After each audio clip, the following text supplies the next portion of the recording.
خطبہ جمعہ ہو رہا تھا تو جناب علی المرتضیٰ نے جمعہ روک کے فرمایا بتاؤ بھائی مسلمانوں سب سے بہادر کون ہے؟ بتاؤ۔ لوگوں نے کہا حضور آپ ہی سب سے بہادر ہے، زمانہ جانتا ہے۔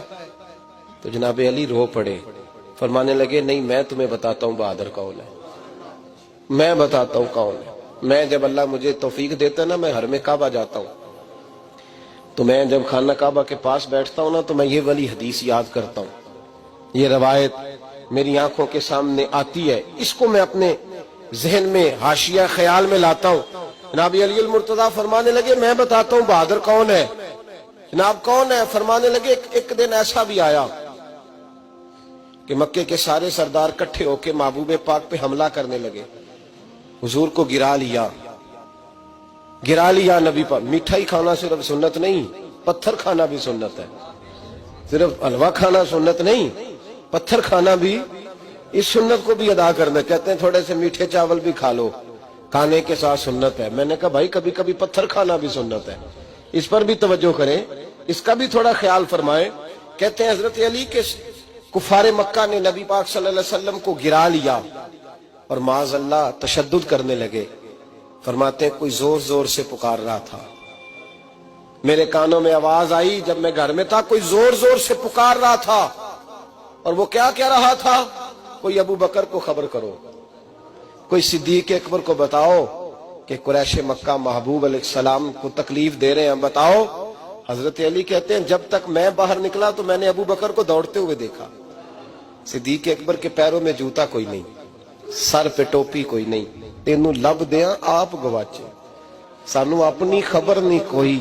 کہتے ہیں بھاگتے جا رہے ہیں، اور پھر جب صدیق اکبر پہنچے تو میں دوڑا آ رہا تھا اور منظر دیکھ بھی رہا تھا کہ ابو بکر صدیق نے ایک کافر کو ادھر پھینکا، دوسرے کو ادھر پھینکا، تیسرے کو ادھر، اور ساتھ ساتھ فرماتے جا رہے ہیں ظالموں اسے مارتے ہو جو تمہیں جنت کا راستہ دکھاتا ہے، ظالموں ان پر تشدد کرتے ہو جو تمہیں جہنم سے بچاتے ہیں، جو تمہیں اللہ کا قرب دیتے ہیں، جو تمہیں دنیا کی آزمائشوں سے بچانے آئے۔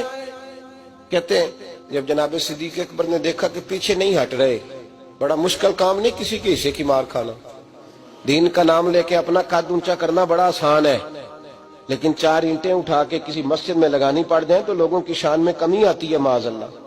جناب ابو بکر صدیق رضی اللہ تعالیٰ عنہ حضور کے اوپر لیٹ گئے، اور مولا علی فرماتے ہیں نبی پاک کے حصے کی ساری مار ابو بکر صدیق نے کھائی، اور اتنی مار کھائی کہ بے ہوش ہو گئے۔ ان کے قبیلے کے لوگ آئے، اٹھایا، اور قبیلے کے ایک شخص نے کہا قریش مکہ یاد رکھنا اگر ابو بکر کو کچھ ہوا تو تمہیں بدلہ دینا پڑے گا۔ لے گئے۔ ان کی اماں کہتی ہیں ساری رات میں اپنے بیٹے کے زخم دھوتی رہی اور میں روتی رہی، ساری رات میں پٹیاں کرتی رہی اور میں پریشان رہی۔ برادری ساری اکٹھی تھی کہ ابو بکر کو ہوش آئے اور وہ بتائیں کون کون شامل تھا تو ہم بدلے کی کوشش کریں۔ والدہ کہتی ہیں میرے دل میں خیال تھا کہ ابو بکر تو جب بھی اٹھے گا پہلا نام محمد عربی کا لے گا صلی اللہ علیہ وسلم، تو یہ تو ناراض ہو جائیں گے۔ کہتی خیال تھا کہ تھوڑی دیر کے لیے اپنے محبوب کا نام کبھی معاذ اللہ نہ لیں، برادری اکٹھی ہے، میرے دل میں خیال تھا، لیکن کہتی ہیں وہی ہوا۔ حضرت سیدنا ابو بکر صدیق کی آنکھ کھلی، کہا حضور کا پتہ بتاؤ۔ اماں کہتی ہیں میں نے کان میں کہا ابو بکر ذرا ٹھہر جا، برادری ساری اکٹھی ہے، تو حضور کا نام لے گا تو چلے جائیں گے۔ تو کہتے ہیں ابو بکر اٹھ کے بیٹھ گئے، کہنے لگے جس نے بیٹھنا ہے بیٹھے، جس نے جانا ہے جائے، مجھے برادری کی ضرورت نہیں، مدینے والے محبوب کی ضرورت ہے۔